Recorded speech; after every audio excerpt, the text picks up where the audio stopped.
Hallelujah. आप सबको जय मसीह की। परमेश्वर का धन्यवाद हो इस समय के लिए। परमेश्वर ने एक बार फिर से अपने वचन के द्वारा बोलने और बातचीत करने का मौका दिया। इसके लिए मैं परमेश्वर का बहुत धन्यवाद करता हूं। और सचमुच में परमेश्वर भला और विश्वास योग्य परमेश्वर है। और वो हमसे वायदा करता है, ना तो मैं तुझे कभी छोड़ूंगा, ना ही मैं तुझे कभी धोखा दूंगा। जी हाँ, धोखा देना परमेश्वर के फितरत में नहीं है, परमेश्वर के स्वभाव में नहीं है।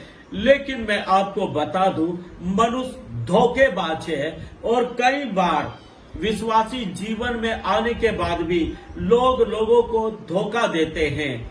सेवा में आने के बाद भी लोग लोगों को धोखा देते हैं। जी हाँ, पास्टर विश्वासियों को धोखा देते हैं, विश्वासी पास्टर को धोखा देते हैं, सेवक सेवक को धोखा देते हैं। और जब व्यक्ति धोखा देता है तो वो सोचता है मैं बहुत चालाक हूं, बड़ा बुद्धिमान हूं, बहुत होशियार हूं। जी हाँ, एक धोखेबाज हमेशा अपने आप को बहुत होशियार समझता है कि मैंने होशियारी करके इन चीजों को पा लिया, मैंने धोखा देकर इन चीजों को पा लिया, मैंने धोखा देकर सफलता को पा लिया। जी हाँ, बहुत सारे उदाहरण आपको मिल जाएंगे जिन लोगों ने लोगों के साथ धोखा किया और धोखा देकर उन्होंने एक बड़ी सफलता हासिल की। बाइबल में भी धोखेबाजों का वर्णन है और वो अपने आप को उन्होंने बहुत ही चालाक, बड़ा होशियार, बड़ा बुद्धिमान समझा। और उन्होंने सोचा कि धोखा देने का परिणाम यही होता है, सफलताएं, आगे बढ़ जाना और बहुत सारी खुशी और प्रसन्नता को हासिल करना। मैं आपको बता दूं, ये भी उनके साथ एक धोखा है। जी हाँ, बाइबल में लिखा है मनुष्य जैसा बोएगा वैसा काटेगा। आप धोखा बोते हैं, आप धोखा ही तो काटेंगे। जी हाँ, ये आपका धोखा है कि आप सफल हैं।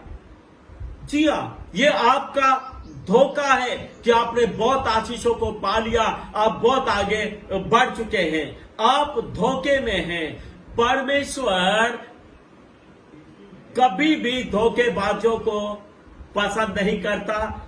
और दूसरी बात, परमेश्वर हर बात का प्रतिफल देने वाला परमेश्वर है। आप धोखा बोएंगे, आप धोखा काटेंगे और दुख भरे ही जीवन आपके रहेंगे। मैं आपको बता दूं, याकूब का मतलब धोखेबाज है। और ये याकूब नाम का व्यक्ति बाइबल में परमेश्वर का चुना हुआ जन है। लेकिन इस परमेश्वर के चुने हुए जन ने अपनी आशीषों की शुरुआत, अपनी सफलताओं की शुरुआत अपने पिता को धोखा देकर की थी। और मैं आपको बता दूं, सफलताएं तो पाई, आशीर्वाद तो पाया, आशीषें तो पाई, लेकिन जीवन तो दुख भरा रहा। जी हाँ, इस याकूब को जब मिस्र का राजा पूछता है इसके बारे में, आप देखिए इसका जवाब याकूब राजा को क्या देता है। मैं आपके लिए पढ़ना चाहूंगा उत्पत्ति की किताब अध्याय 47 उसका 9। उत्पत्ति की किताब अध्याय 47 उसका 9, उसका 9वां वचन। 8वां भी पढ़ेंगे। तब फिरौन ने याकूब से पूछा, तेरी आयु कितने दिन की हुई है? याकूब ने फिरौन से कहा, मैं 130 वर्ष परदेसी होकर अपना जीवन बिता चुका हूं। मेरे जीवन के दिन थोड़े और दुख से भरे हुए भी थे। जी राजा पूछता है, कितने साल का है तू, कितनी उम्र है?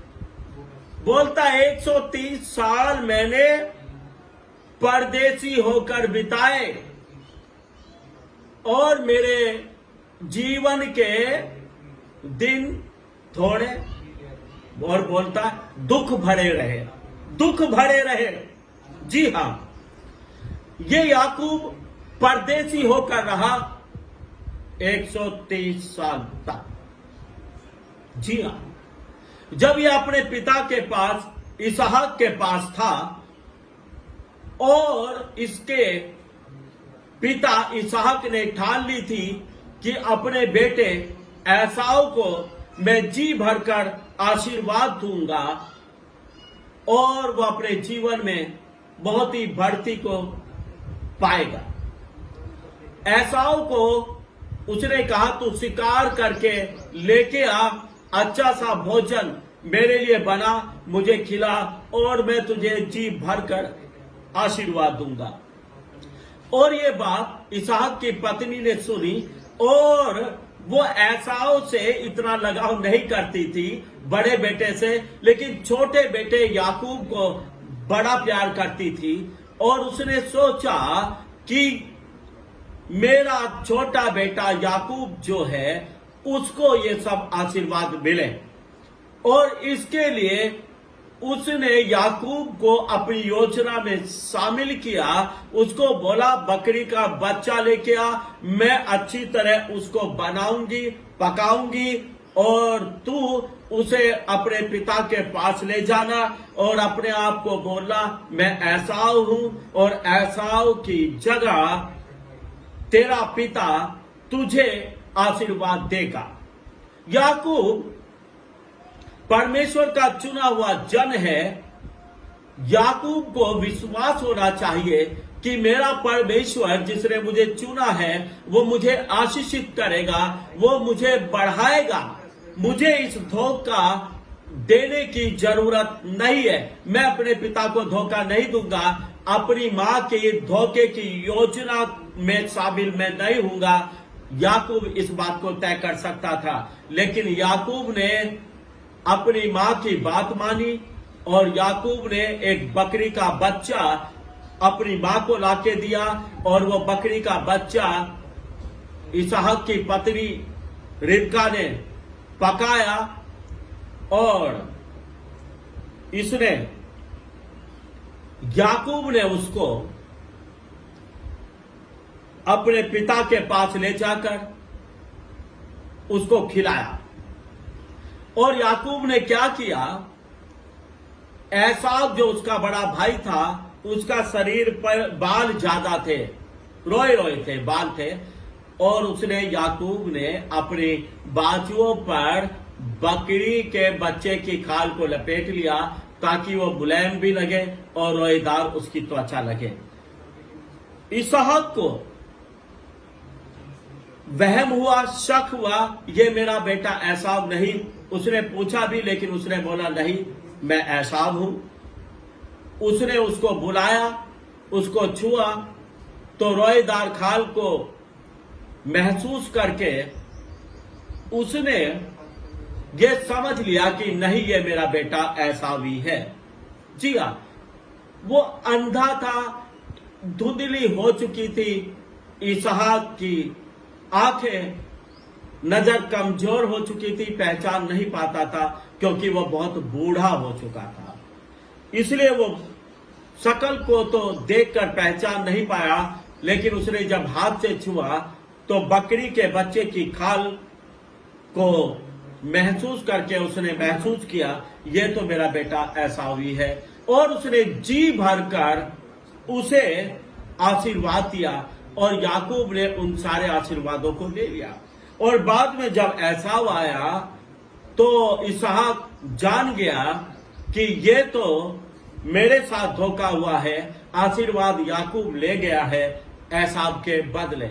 और एसाव को उसने बता दिया कि सारे आशीर्वाद तो तेरा छोटा भाई ले गया। और मैं आपको बता दूं, एसाव इसी बात के कारण अपने भाई से बहुत नाराज हुआ और वो उसको मारने की युक्ति बना रहा था। और ये बात जब रिबका को पता चली उसने अपने पुत्र याकूब को वहां से भगा दिया। जी हाँ, याकूब को भागना पड़ा अपने घर से, अपने घर को छोड़कर। सारे आशीर्वाद सारी आशीषें याकूब के साथ है, लेकिन याकूब को भगोड़ा बनना पड़ा, याकूब को भागना पड़ा और ये जाकर अपने मामा के घर, जी हां, अपने मामा लाबान के घर रहा और वहां पर उसकी नौकरी करता रहा, उसकी गुलामी करता रहा। मैं आपको बताना चाहता हूं, आप भी समझ सकते हैं, अपने ही ससुर की नौकरी करना, अपने ही ससुर की गुलामी करना एक दामाद के लिए कितनी दुखदाई बात है।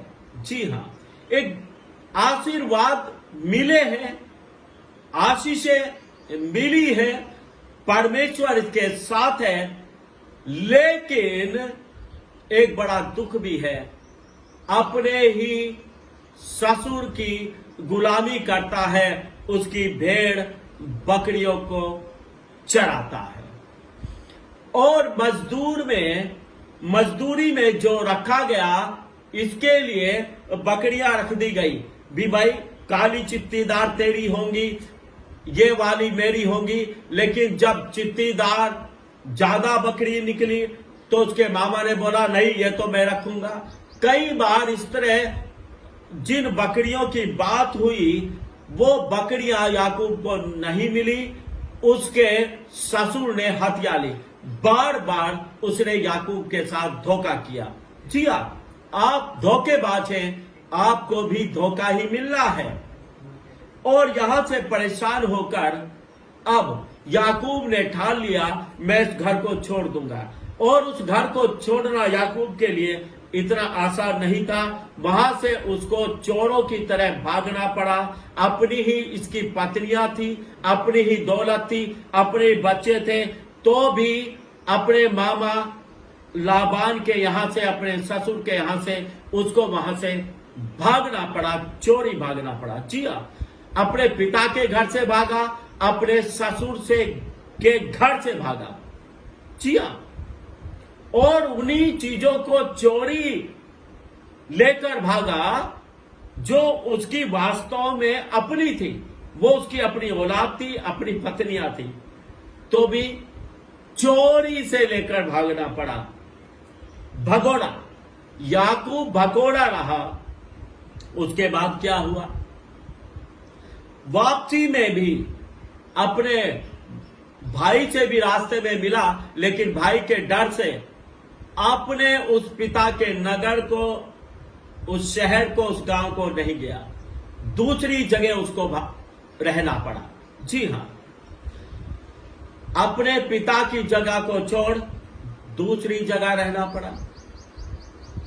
दूसरी जगह रहकर अपने बाल बच्चों को पालता पोसता रहा। और क्या हुआ? इसका छोटा बेटा यूसुफ, वो छोटा बच्चा यूसुफ जब था 17 साल का, उसके भाइयों ने उसे मिद्यानियों के हाथ में बेच दिया था और इसको बता दिया था कि तेरे बच्चे को, तेरे बेटे को कोई जंगली शेर, जंगली चीता खा गया है। जी हां, याकूब ने अपने बाप को धोखा दिया, याकूब ने अपने ससुर को धोखा दिया। अब याकूब को धोखा दे रहे हैं कौन? इसकी अपनी सगी औलाद, इसके अपने बच्चे, इसके सगी औलाद यूसुफ को बेचकर पैसे खा जाते हैं और इसको बोलते हैं उसको तो जंगल का कोई पशु खा गया। जी हां, अपने बेटों के द्वारा धोखा खाना पड़ा। जैसा बोया याकूब ने, ऐसा ही काटा भी। और उसके बाद में जब इसे पता चला, मेरा पुत्र यूसुफ, जिसके बारे में मेरे बच्चों ने बोला था कि मेरा बच्चा मारा गया, और इसको इसके बेटों के द्वारा ही सारी कहानी पता चली कि हमने तुझे झूठ बोला, तुझे धोखा दिया, तेरा बेटा मिस्र में है और वो यूसुफ आज मिस्र का प्रधानमंत्री है और वहां पर अकाल का कोई भी प्रभाव नहीं और यूसुफ तुझे बुलाता है। अब ये मिस्र देश में है, याकूब दूसरे देश में है, यूसुफ दूसरे देश में है, मिस्र देश में। अपनी जगह छोड़कर फिर भागना पड़ा अकाल के कारण कि मिस्र में जाएंगे, वहां मेरा बेटा है। मिस्र देश में अभी अकाल का प्रभाव नहीं है, वहां पर सब कुछ खाने को है, वहां हमें सब कुछ मिल जाएगा। मेरे पशु भूखे नहीं मरेंगे, मेरे बच्चे भूखे नहीं मरेंगे, मैं भी भूखा नहीं मरूंगा। याकूब को फिर जगह को छोड़कर भागना पड़ा, मिस्र देश के अंदर जाकर बसना पड़ा। इस प्रकार से याकूब जीवन भर भागता रहा, भागता रहा, भागता रहा, और याकूब धोखे खाता रहा और उसका जीवन दुखी में कटा। परदेसी होकर रहा, भगोड़ा रहा, एक जगह से दूसरी जगह, एक जगह से दूसरी जगह। इसीलिए जब राजा पूछता है, बोलता मैं तो परदेसी होकर 130 साल बिताए। जी हाँ, 130 साल परदेसी होकर भागते भागते बिताए हैं याकूब ने, क्योंकि याकूब धोखेबाज है। जो धोखेबाज होता है वो स्थिर नहीं रहता, वो भगोड़ा होता है, एक जगह से दूसरी जगह, एक जगह से दूसरी जगह, धोखा दो भागो, धोखा दो भागो। जी हाँ, भगोड़ा भगोड़ा होता है। और मैं आपको बता दूं, धोखेबाजों का यही हाल होता है। वो सोचते हैं हम धोखा देकर आगे बढ़ जाएंगे, हम परमेश्वर की आशीषों को पालेंगे, जल्दी सफलताएं हम पालेंगे। ऐसा नहीं है। अब पालेंगे सफलताएं, दौलत हासिल कर सकते हैं, शोहरत हासिल करेंगे, लेकिन भगोड़े रहेंगे, स्थिर नहीं रहेंगे। जीवन भर दुख पर दुख और धोखे पर धोखा आपको मिलता रहेगा। इसलिए मैं यही कहना चाहता हूं, परमेश्वर के प्रिय लोगों, दूसरों को धोखा ना दें, ताकि आपको भी कोई धोखा ना दे, क्योंकि मनुष्य जैसा बोएगा वैसा ही काटेगा। आप वफादारी सीखें। आपका परमेश्वर वफादार है, बोलता ना तो मैं तुझे कभी धोखा दूंगा, ना ही मैं तुझे कभी छोड़ूंगा। आप भी दूसरों के प्रति विश्वास योग्य बना रहे, धोखा ना दें। जी हाँ, और परमेश्वर पर भरोसा रखें। जो परमेश्वर पर भरोसा रखता है वो धोखा दूसरे को कभी नहीं देगा। यहूदा इस्करियोती प्रभु यीशु पर भरोसा नहीं रखता था कि ये मुझे कुछ दे देगा। जी हाँ, उसको दौलत चाहिए थी, थैली में से निकाल लेता था, और उसको यही था, ये यीशु मसीह मुझे कुछ देने वाला नहीं। जी हाँ, और उसने क्या किया, 30 चांदी के सिक्कों में यीशु मसीह को बेच दिया। उसी के साथ रहता था, उसी के साथ खाता पीता था। और जब बेचा, उसको पकड़वाने के लिए मैं आपको बता दूं, उसका चूमा भी लिया। जी हाँ, धोखा देने वाले एक्स्ट्रा प्यार जताते हैं। जी हाँ, एक्स्ट्रा। मैंने अपने जीवन में महसूस किया है, जिन लोगों ने मुझे धोखा दिया उन्होंने मुझे एक्स्ट्रा प्यार जताया कि दूसरे लोगों से बढ़कर मैं तुझे प्यार करता हूं। जी हाँ, पतरस को यीशु बोलता तूने मुझे कभी चूमा नहीं दिया। जी हाँ, पतरस ने कभी नहीं चूमा उसको, यहूदा ने कभी नहीं चूमा, उसके चेलों ने उसको कभी नहीं चूमा, और ये चेला जो धोखेबाज है वो उसको चूमता है। जी, प्यार करता है। ऐसे लल्लो चप्पो की बातें करते हैं धोखेबाज। जी हाँ, एक्स्ट्रा ऑर्डिनरी प्यार दिखाते हैं। जब भी मुझे कोई एक्स्ट्रा ऑर्डिनरी प्यार दिखाता है, मैं समझ जाता हूं धोखेबाज है, धोखा देगा। तो मैं आपको यही कहना चाहता हूं, मेरे भाइयों, आप धोखेबाजों को पहचानें। अगर आपको कोई मक्खनबाजी करता है, मीठी मीठी बातें आपसे करता है, तो आप समझ लें वो धोखेबाज है।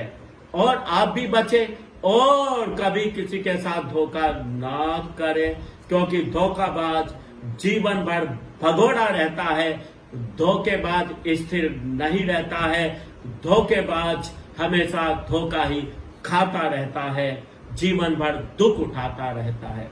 जी हाँ, कितना ही पैसा उसके पास हो सकता है, कितनी प्रॉपर्टी उसके पास हो सकती है, कितनी शोहरत सफलता उसे मिल सकती है, लेकिन जीवन भर दुख से भरा हुआ रहेगा। जीवन भर दुख उसका पीछा कभी नहीं छोड़ता। लेकिन आप परमेश्वर के प्रति वफादार रहें, प्रभु पर भरोसा रखें, वो आपको सफल देगा, वो आपको आशीष देगा, वो आपको स्थिर करेगा। और बाइबल लिखा, धन की आशीष यहोवा ही देता है और वो उसमें दुख नहीं मिलाता। जी हाँ, जो आशीष परमेश्वर की आपके पास रहेंगी उनमें दुख नहीं होगा, लेकिन जो धोखे से आपने हासिल किया उसके साथ दुख भी मिला होता है। इसलिए धोखा ना करें, आशीषित रहें, परमेश्वर पर भरोसा रखें। परमेश्वर आप सबको आशीष दे। आप सबको जय मसीह की।